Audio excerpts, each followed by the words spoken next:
Myself, Dr. Usha Vyas. Today, my topic is William Shakespeare. Today, I will give a brief life sketch of Shakespeare.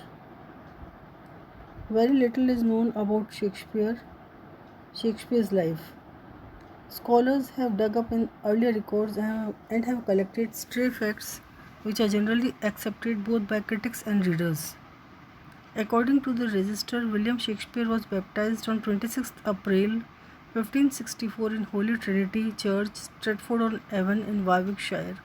Since baptismal ceremony usually took place 2 or 3 days after the birth of a child, it is commonly believed that William Shakespeare was born on 23rd April 1564. Shakespeare was the third child of John Shakespeare and Mary Arden.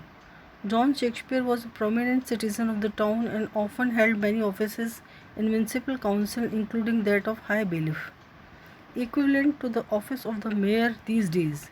It is on record that William was sent to the local grammar school when he was about 7 years to learn.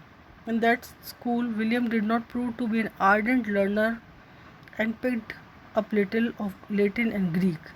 He remained in that school till the age of 16 or so and was withdrawn owing to the declining financial conditions of his father.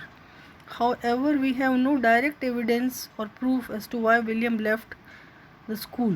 The common belief is that he left the school in order to help his father, whose business fortunes had started declining. The question is, did William really help his father in augmenting the business prospects of his father? On the contrary, he added to his father's anxieties by a hasty marriage to one Anne Hathaway, a woman senior to him by 8 years, and within 2 years he added 3 children to be maintained by the family, one daughter followed by a son and a daughter, twins. Next we hear of William Shakespeare being in London in the year 1592.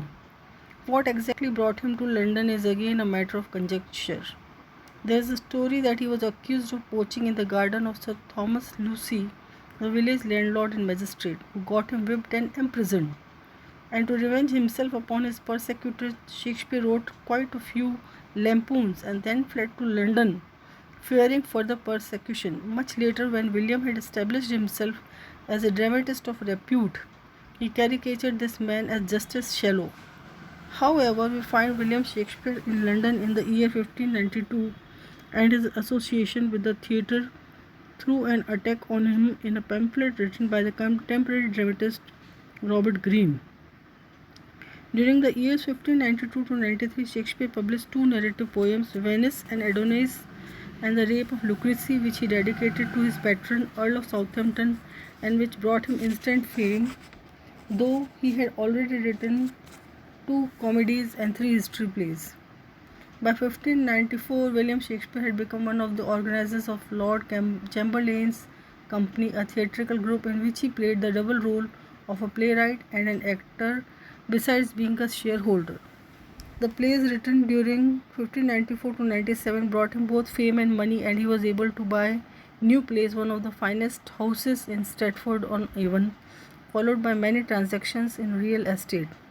The records reveal that he added 107 acres of arable land to his house, New Place, in Stratford-on-Avon, and became hectically busy in writing play after play, and by 1601 he had written comedies, history plays and 2 tragedies, Romeo Juliet and Julius Caesar, which brought him fame. And the young William Shakespeare was now an acknowledged dramatist in his own right. Indeed, he had been fortunate in getting the royal favour first of Queen Elizabeth and after her death in 1601 of King James, to please whom he excluded the supernatural in some of his tragedies. However, his maturest career as a playwright began around 1601 and lasted till 1607.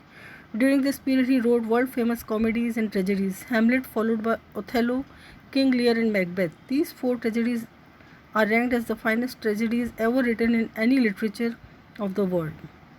These are the plays which explore the nature and abysmal depths of evil to which human beings can sink. Shakespeare continued to write and give to the world a few more tragedies and comedies besides one history play, Henry VIII.